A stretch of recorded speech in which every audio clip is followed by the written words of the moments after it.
When I got married to my wife, in our early stage of marriage, I bought gifts for her.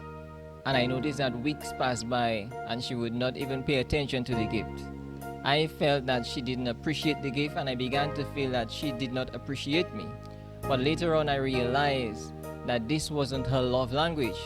There are many languages that we can say I love you, but there is one love language among all the languages that you can say I love you to your loved one, and it will be irresistible to them.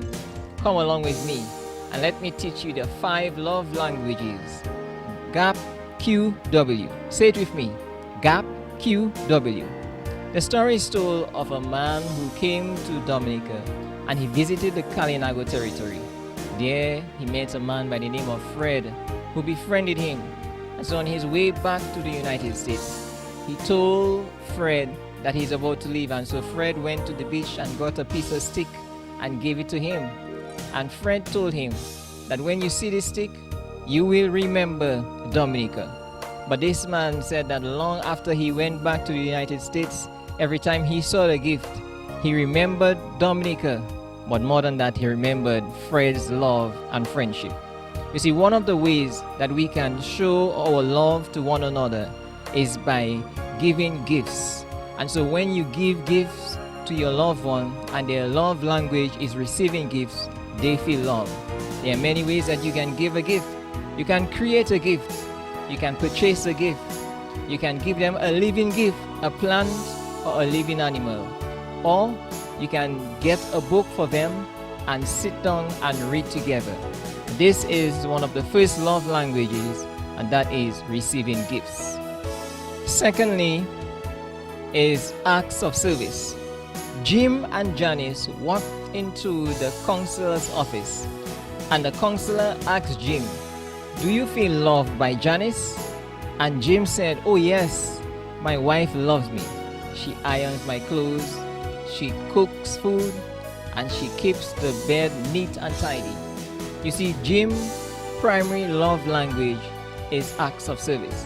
And so when you perform acts of service to your loved one, they feel loved by simply doing the chores at home, mowing the lawn, or sometimes you could even scrub the toes or cut the toenails. This is act of service.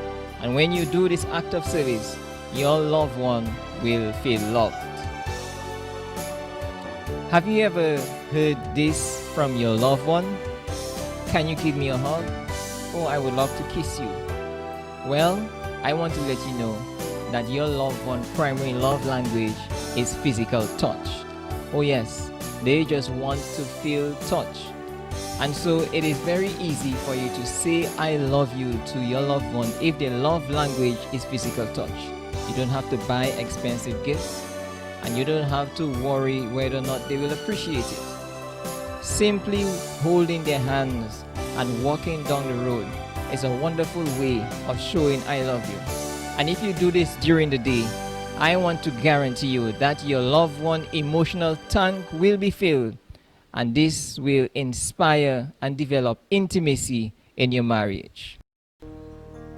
Remember when I told you about my wife and I gave her gifts and she did not receive it? Well, receiving gifts was not her primary love language. Acts of service would not do it for her. And don't even talk about physical touch. But she would constantly ask me to spend time with her. And whenever we spend time together, she is most happy. And so, one of the love languages and the ways that you can say "I love you" is by spending quality time with your spouse. Oh yes, the operative word is quality time and not necessarily quantity time. So while you have to spend a lot of time with your spouse, but you have to make the time that you spend in quality. And you can do so by communicating on all 3 levels. Talk about what happened during the day.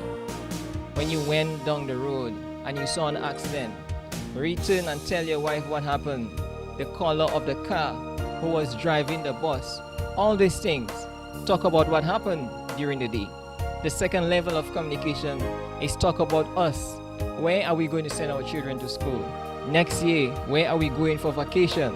And what are we going to do with our finances at the end of the month? Talk about us.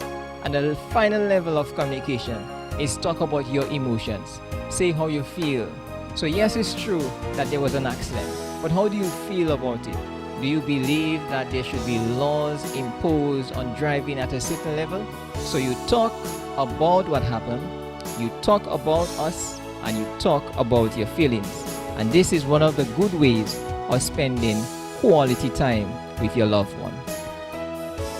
Finally, it is said that sticks and stones can break my bones, but words can do no harm. Well, I want to tell you that this is one of the greatest myths, because words can do even more irreparable damage than sticks and stones. But beyond the negative words, positive words are more equal and even more powerful, because they can build you up, they could motivate you, and they could encourage you. The final love language is words of affirmation. Let us compliment our spouse. Let us tell them that we appreciate when they do things around the house. Let us tell them that we appreciate certain characteristics in them. Let us use words that will affirm them and let them realize that they are loved by you. It is Paul who said that let no corrupt communication proceed out of thy mouth, but that which is good to the use of edifying, that it may minister grace unto the hearers. So when you speak words of affirmation, wear a smile, because it will always ensure that the words that you are affirming will go down in the wonderful heart. So friends of mine, these are the 5 love languages. GAP, Q, W. Say it with me. GAP, Q, W. G for receiving gifts. A for acts of service. P, physical touch. Q, quality time. And W, words of affirmation. Let's go and say I love you to our loved one with these love languages.